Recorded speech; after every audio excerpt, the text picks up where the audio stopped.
وہ سب اپنے نئے گھر میں شفٹ ہو گئے تھے جو کہ ان کے خواب نگر سے سارا بڑا اور کھلا ڈلا تھا۔ یہ ڈبل سٹوری ایک خوبصورت اور پیارا سا گھر تھا جو خواب نگر سے 20-25 منٹ کی مسافت پر واقع تھا اور شہر سے بھی قریب تھا۔ ان سب کو خواب نگر اور شہر آنے جانے میں بہت آسانی ہو گئی تھی۔ گھر کے نچلے فلور پر 6 کمرے تھے۔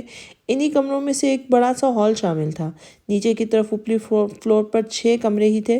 ان سب بھائیوں نے اپنے بیڈ روم کے اوپری فلور کو چن لیا تھا، یہاں تک کہ میوسف، مہمش سمیت تینوں خرگوشوں نے بھی اپنے لیے الگ الگ کمرے لیے تھے، جبکہ جزا میشم نے نیچے فلور پر ہی رہنے کو ہی ترجیح دی تھی۔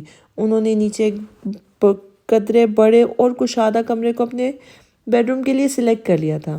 گھر کافی وقت سے بند تھا، تبھی انہوں نے شفٹنگ سے پہلے گھر میں پینٹ اور فرش پر بچھے ماربل کی پالش کے بعد صفائی دھلائی کا کام اور باقی کے دوسرے کام بھی کروا لیے تھے، جس میں پانی کی لائن کی مرمت کے ساتھ پورے گھر کے نل چینج کروانے سے لے کر نئے سرے سے لائٹنگ کا اچھا انتظام، فرنیچر کی پالش اور گھر کے روم میں قالینوں کی بچھانے کا کام بھی شامل تھا۔ کچن کے بھی نئے سرے سے سیٹنگ کی گئی تھی۔ سارا سامان بھی خواب نگر سے شفٹ کر کے یہاں اپنی جگہ پر سیٹ کیا جا چکا تھا۔ سب کام مکمل ہونے کے بعد ہی وہ گھر میں شفٹ ہوئے تھے، مگر پھر بھی یہاں آنے کے بعد انہیں گھر میں اپنی پسند کی چیزیں اپنی اپنی جگہ سیٹ کرتے ہوئے بھی مزید ایک ہفتہ لگ گیا تھا۔ یہاں آ کر انہوں نے گھر کی ضرورت کے مطابق بھی کافی فرنیچر، کراکری اور خوبصورت شو پیسز وغیرہ خریدے تھے، جس سے گھر کی رونق میں 4 چاند لگ گئے تھے۔ گھر کی بناوٹ کچھ اس طرح کی تھی کہ گھر کا مین گیٹ کھولتے ہی دائیں طرف ایک بڑا سا لان شروع ہوتا تھا اور بائیں طرف چھوٹا سا پورٹیکو۔ بیچ میں گھر کے اندر کی طرف جانے والی پتلی سی روش تھی، جس کے اختتام پر گھر کا اندرونی دروازہ تھا۔ دروازہ گھر کے اندرونی ہال میں کھلتا تھا، جسے انہوں نے ڈرائنگ روم کے طور پر سیٹ کیا تھا۔ ہال کے دائیں طرف اور بائیں طرف 2 کمرے تھے اور ایک کمرہ بائیں سائڈ اندر کی طرف تھا، جو اوپر کو جاتی سیڑھیوں کے اختتام پہ بنا ہوا تھا۔ یہی روم جزا اور میشم نے اپنے لیے سیٹ کیا تھا۔ انہوں نے ہال کے بائیں طرف بنے ایک کمرے کو ٹی وی لاؤنج اور ایک کو اسٹڈی روم کی شکل دی تھی، تو بائیں طرف والے ایک کمرے کو انہوں نے ڈرائنگ روم بنا لیا تھا، جس کے بالکل ساتھ ہی کچن بنا ہوا تھا۔ اس کمرے کے پاس بنا کمرہ قدرے چھوٹا اور بند سا تھا، اس لیے انہوں نے جم کا سامان یہاں سیٹ کر لیا تھا۔ جزا اور میشم کا بیڈ روم باقی سب کمروں سے الگ تھلگ سا تھا اور ہال کے بعد سب سے کشادہ کمرہ تھا۔ گھر کے بائیں طرف بنا لان گھر کی پچھلی سائڈ پر تک جا رہا تھا۔ اوپری فلور پر کمرے گھر کے اگلے حصے پر بنے ہوئے تھے۔ یہاں بھی کمروں کی ترتیب وہی تھی، یعنی دائیں اور بائیں بنے 2 بیڈ رومز سامنے یعنی گھر کی پچھلی طرف تھے۔ اگلے بیڈ رومز کے بیچ ایک خالی بڑا سپیس تھا، جسے انہوں نے ٹی وی لاؤنج کی شکل دے دی تھی۔ ٹی وی لاؤنج کی مرکزی دیوار کے بیچوں بیچ ایک خوبصورت بڑا سا گلاس لگا تھا، جس سے باہر کا ویو بھی صاف دکھائی دیتا تھا۔ غرض یہ کہ گھر بہت خوبصورت تھا اور ان سب کو بہت پسند آیا تھا۔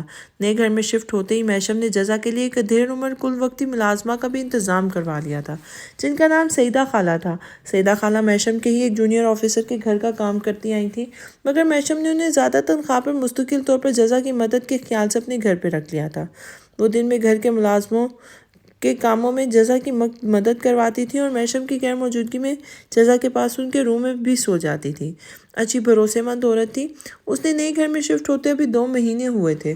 سب کچھ ٹھیک ٹھاک چل رہا تھا۔ میوسف اور مہمش کی شادیوں میں بھی 2 مہینے رہ گئے تھے۔ پری اور انشا کے گھر پہ بھی زور و شور سے شادی کی تیاریاں چل رہی تھیں، جبکہ خواب نگر میں کنسٹرکشن کا کام مکمل ہونے کی بجائے مزید بڑھتا جا رہا تھا۔ نچلے پورشن پر میشم لاؤنج اور ڈرائنگ روم دونوں کو الگ الگ کروا کے بنوا رہا تھا۔ ساتھ ہی اس نے جم کے پیچھے سے ان کے ساتھ ایک بڑا سا روم بنوایا تھا۔ جم والے روم کو وہ چھوٹی سی اسٹڈی کی شکل دینا چاہتا تھا۔ یہ اسٹڈی یہاں اس کے ڈیڈ بنوانا چاہتے تھے، مگر اس کی ماں کی ضد پر یہ کام ادھورا رہ گیا تھا۔ کچن کا سپیس بھی وہ پیچھے برآمدے تک بڑھوا رہا تھا۔ ساتھ ہی اسے پیچھے ایک چھوٹا سا کچن گارڈن بھی بنوانا تھا۔ گھر میں بنی لکڑی کی چھت کو بھی اس نے چینج کروا دیا تھا۔ اس گھر کی چھت اینٹوں، سیمنٹ اور گارے کی ہی بن رہی تھی، جیسا کہ زارا اس گھر کے چھت کو بنوانا چاہتی تھی۔ نچلے پورشن میں اب کل ملا کر 7 کمرے بن رہے تھے۔ میوسف اور میشم کے روم کو بڑا کرنے کے ساتھ ہی میشم نے تینوں خرگوشوں کے روموں کو صرف نماز کے لیے وقف کر دیا تھا۔ مہمش میوسف کے ساتھ تینوں خرگوشوں کے لیے بھی اوپری فلور پر ہی بیڈروم بن رہے تھے۔ محشم نے جو اندازہ لگایا تھا گھر کی کنسٹرکشن میں اس سے زیادہ پیسہ اور وقت لگ رہا تھا۔ تبھی اس کا ارادہ تھا کہ اب وہ مہوش اور محسم کی بیویوں کو رخصت کروا کے اسی گھر میں لے آئے گا۔ پھر یہ مہوش محسم کی شادیوں سے 1.5 مہینے پہلے کی بات تھی۔ محشم کو ان دنوں سر کھجانے کی بھی فرصت نہیں تھی اور اسی پہ وہ اپنے ایک آفیشیل کام سے لاہور گیا تھا۔ جب جزا کو تھکاوٹ اور نقاہت کے ساتھ تیز بخار نے بھی آ لیا تھا، گھر میں سیدہ بیگم کے سوا کوئی بھی نہیں تھا۔ تینوں خرگوش اپنے کالج میں تھے اور مہوش اپنے انسٹیٹیوٹ جا چکے تھے۔ جزا کو سیدہ خالہ کے ساتھ بازار جانا تھا، مگر وہ اپنی بگڑتی طبیعت کی وجہ سے جا ہی نہیں سکی۔ حالانکہ وہ کچھ دن پہلے بھی اپنی طبیعت ڈاؤن محسوس کرسی رہی تھی، مگر اس نے سوچ کر زیادہ دھیان نہیں دیا کہ شاید کام کے لوڈ اور تھکاوٹ کی وجہ سے ہو رہا ہے۔ 1-2 دن میں ہی ٹھیک ہو جائے گا، لیکن یہ اس کی خام خیالی تھی، کیونکہ اس کی یہ ڈاؤن سی طبیعت صحیح ہونے کی بجائے مزید خراب ہو چکی تھی، جسے سیدہ خالہ نے محسوس کر لیا تھا۔ وہ جزا کی چال دیکھ کر پہلے ہی سارا معاملہ جان گئی تھی۔ تبھی جزا کو چڑھنے والے بخار کو انہوں نے بہانہ بنایا تھا اور جزا کو ساتھ لے کے سیدھی ڈاکٹر کے پاس پہنچ گئی تھی۔ انہوں نے بخار کے ساتھ ساتھ جزا کے کچھ دنوں سے خراب رہنے والی طبیعت کے بارے میں بھی ڈاکٹر کو بتایا تھا، اور پھر ڈاکٹر کے کیے 1-2 ٹیسٹ نے ان کے شک کی تصدیق کر دی تھی۔ جزا پریگننٹ تھی، اس کی زندگی کو ایک نئی ڈگر ملنے والی تھی۔ اس کا اور محشم کا بچہ بہت جلد اس دنیا میں آنے والا تھا۔ یہ خبر اسے بن پروں کی جیسے ہوا میں اڑانے لگی تھی۔ تبھی وہ خوشی سے سرشار ڈاکٹر سے اپنی رپورٹ اور دوائیوں کا ایک لمبا سا پرسکرپشن لے کے گھر واپس لوٹی تھی۔ اسے اپنا بخار بھی بھول گیا تھا۔ اب اسے انتظار تھا بس اپنے محشم کا، جسے یہ خبر سنا کے وہ خوشی کی اس معراج پر پہنچانا چاہتی تھی جس پر اس وقت خود کو محسوس کر رہی تھی۔ جزا، میرے سارے بال اتنی تیزی سے جھڑ رہے ہیں، اس ٹائیفائیڈ نے مجھے میرے روپ کا سب سے قیمتی پارٹ چھین لیا ہے، بتاؤ نا میں کیا کروں؟ پری نے اپنے لمبے خوبصورت بال پکڑ کر جزا کو دکھائے تھے۔ جزا نے اپنی فون سکرین پر چلتی ویڈیو میں پری کی روحانی صورت دیکھ کر بمشکل اپنی ہنسی کنٹرول کی تھی۔ تم ایک کام کرو، ٹن کروا لو، ابھی شادی کو 2 مہینے پڑے ہوئے ہیں، تب تک ½ انچ تک بال ضرور آ ہی جائیں گے۔ اس سے آسانی رہے گی کہ تم جب دلہن بنو گی تو تمہاری گھاس نما کیل شیپ والے بالوں پر دوپٹہ بنا پنس کے ہی اٹک کر ٹک جائے گا۔ باقی مہوش بھائی کو بھی ہم بتا دیں گے، وہ تم سے اتنی محبت کرتے ہیں کہ تمہارے گنجے کے سر کے ساتھ بھی تمہیں قبول کر لیں گے۔ جزا نے منہ پہ ہاتھ رکھ کر اپنی ہنسی کنٹرول کرتے ہوئے کہا تھا۔ دور فٹے منہ، جب بولنا میرا دل نوچ کر ہی بولنا۔ واقعی مجھے کسی پاگل کتے نے کاٹا ہے جو تم سے مشورہ کر بیٹھی۔ دفعہ ہو، آنا شادی پر باراتی بن کر استقبالیہ پر جوتے کے ہار گلے میں نہ ڈالے نا تو میرا نام بھی پری نہیں۔ شرافت سے بتاؤ ورنہ میں اپنی جگہ تمہاری ٹن کر دوں گی، مری آ کر۔ پری اس کی بات سن کر بری طرح بھڑکی تھی۔ ہاں، میرے میاں جان لے لیں گے تمہاری، انہیں میرے بالوں سے بہت عشق ہے۔ اچھا نا، گھورو مت، سنو، تم کسی ڈرماٹولوجسٹ کو دکھاؤ۔ ٹائیفائیڈ کے بعد اکثر بال جھڑنے لگتے ہیں، کسی اچھے آئل کی مساج کرو اور خدا کے لیے اپنی لہراتی زلفیں ہر وقت کھول کر مت پھرا کرو۔ مجھے دیکھا ہے تم نے ہر وقت بال کھول کے گھومتے ہوئے۔ جزا نے پری کو سمجھاتے ہوئے ڈپٹنا بھی شروع کر دیا تھا۔ میری منگنی پہ کھولے تھے، پری نے اسے یاد دلایا تھا۔ ہاں، صرف محشم کی فرمائش پر، انہیں میرے کھلے بال بہت زیادہ پسند ہے، بلکہ میں تو جوڑا باندھ کے ہی آ رہی تھی، مگر انہوں نے عین وقت پر خود ہی جوڑا کھول دیا، مجبوراً مجھے بال کھول کر آنا پڑا تھا۔ جزا نے منہ بناتے ہوئے پری کو بتایا تھا۔ اوہ واو، رومانٹک ہاں؟ ویسے جزا، تمہارے انگریز واقعی بہت رومانٹک ٹائپ کے ہیں۔ میں نے جب انہیں تمہارے ساتھ دیکھا رومانس چھاڑتے ہی دیکھا ہے۔ انہیں ذرا کھینچ کے رکھا کرو نا، شکل زاہدوں والی حرکتیں رومیو جیسی۔ اچھا ہی ہے جو 14 سال تم سے دور رہے، ورنہ ان کی بے لگامی کے ہاتھوں تم ضرور بدنام ہو جاتی۔ پری نے پورے دانتوں کی نمائش کرتے ہوئے جزا کو چھیڑا تھا۔ بکو مت، بے شرم کہیں کی، کوئی اپنی جیٹ کے متعلق ایسی باتیں کرتا ہے، اور یہ کہ تم مہمر کی طرح میرے میاں کے رومانس پر نظر رکھنے لگی ہو۔ خبردار جو ہماری محبت کو نظر لگائی تو۔ اچھا، یہ سب چھوڑو، اب ایک کام کی بات سنو، جس کے لیے میں نے تمہیں کال کیا تھا۔ اصل میں مجھے تم سے ایک مشورہ چاہیے تھا۔ جزا نے جھیم کر پری کو ڈانٹ پلاتے ہوئے آخر میں جھاڑ کر جھجکتے ہوئے کہا تھا۔ ہاں تو بولیے نا جیٹھانی جی، کیا بات ہے؟ پری نے ناک چڑھا کر جزا سے پوچھا تھا۔ پری، وہ مجھے محشم کو کچھ بتانا ہے، مطلب کہ میں وہ ڈاکٹر کے ہاں گئی تھی کل، تو انہوں نے مجھے بتایا کہ میں اور محشم ہمارا پری جزا بتاتے ہوئے جھجک رہی تھی۔ سیدھے بولا نا، میں خالہ پلس چاچی بننے والی ہوں۔ پری نے جزا کی ہچکچاہٹ دیکھتے ہوئے آنکھیں سکیڑ کے اسے گھورا تھا اور پھر زور سے ہنستے ہوئے ایکسائٹڈ سی ہو کے بولی تھی۔ جزا حیرت سے اس کی شکل دیکھتی رہ گئی تھی۔ تو تمہیں کیسے گیس کیا؟ جزا نے پوری حیرت سے پوچھا تھا۔ یہ جو تم پری میں اتنے پر لگا رہی ہو نا، مطلب بولتے ہوئے اتنا ہچک رہی ہو، اس سے میں کیا کوئی بچہ بھی سمجھ جائے گا کہ معاملہ گڑبڑ ہے؟ اب شرافت سے بتاؤ، خالہ کم چاچی بنانے کی مٹھائی تم کوریئر کر رہی ہو یا میں آؤں میری، اور مجھے کلاکند ہی کھانی ہے؟ اس سے کم پر کمپرومائز نہیں کروں گی، پری نے چہکتے ہوئے کہا تھا۔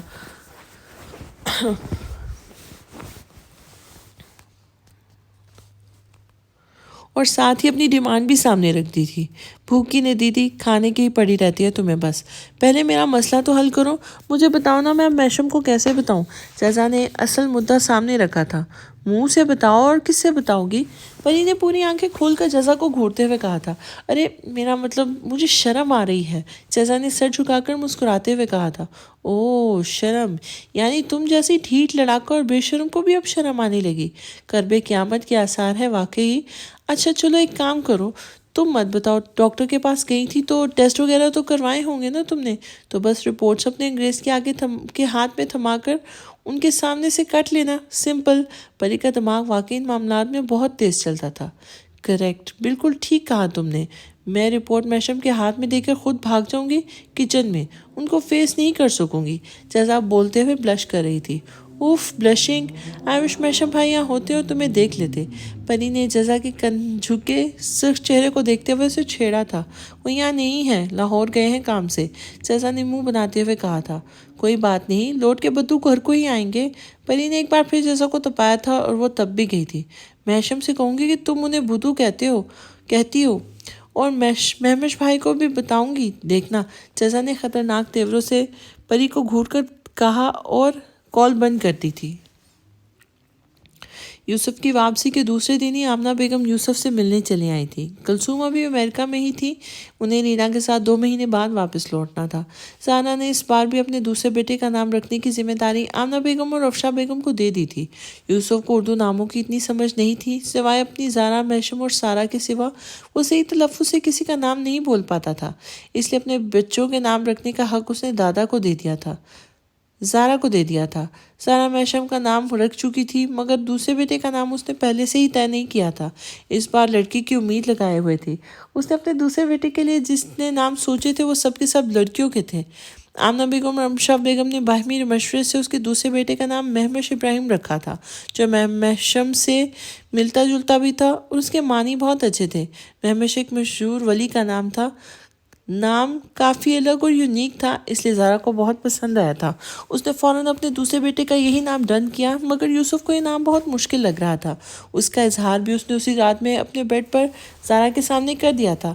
میرے بیٹے کا اتنا مشکل نام آپ لوگوں نے جان بوجھ کر رکھا ہے نا زہرا؟ میری اردو ویسے ہی بہت اچھی ہے، اور آپ لوگوں نے چھان کر میرے بیٹوں کے نام اتنے مشکل رکھے ہیں۔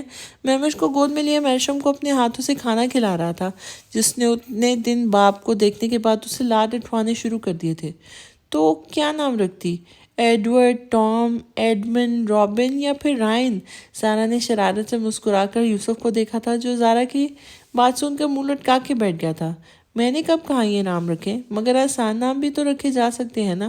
یوسف نے اپنی گود میں موجود مہمش کے چلتے ہاتھوں کو چوم لیا تھا، جو باپ کی گود میں پڑا انگڑائیاں لے رہا تھا۔ مثال کے طور پر کون سا نام؟ زہرا نے اپنی بالوں کی چٹیاں کی صورت باندھتے ہوئے ایک آئی برو اٹھاتے ہوئے پوچھا تھا۔ جیسے یوسف اور میشم، یوسف نے پھر سوچتے ہوئے انداز میں کہا تھا۔ ہاں شکر ہے تم نے میرا نام نہیں لیا۔ سارا ہنستی ہوئی بیڈ پہ چلی آئی تھی اور یوسف کے ہاتھ سے چمچ لے کر میشم کو چاول کھلانے لگی تھی۔ یوسف یہ نام بہت آسان ہے، مہمش، جسٹ لائک کشمش، زہرا نے مسکراتے ہوئے کہا تھا۔ کشمش کیا ہوتا ہے؟ یوسف نے ناسمجھی سے پوچھا تھا۔ کشمش مطلب ریزنز، زہرا نے میشم کا منہ صاف کرتے ہوئے آرام سے کہا تھا۔ واٹ؟ آپ میرے بیٹے کا نام بگاڑ رہی ہیں زہرا، اس کا نام ڈرائی فروٹ سے میچ کر رہی ہیں۔ اب میرے بیٹے کا نام اتنا بھی مشکل نہیں ہے، میں ٹرائی کروں گا۔ مہمش، آئی گاٹ اٹ رائٹ، ہاں؟ حامی، یہ میرا حامی ہے، یوسف نے بڑی ایکسائٹیڈ لہجے میں بولتے ہوئے گود میں لیٹے بیٹے کو اٹھا کر زور سے چوم لیا تھا، جو باپ کے شیو چومنے پر گھبرا کر فوراً ہی ہاتھ پیر مارتا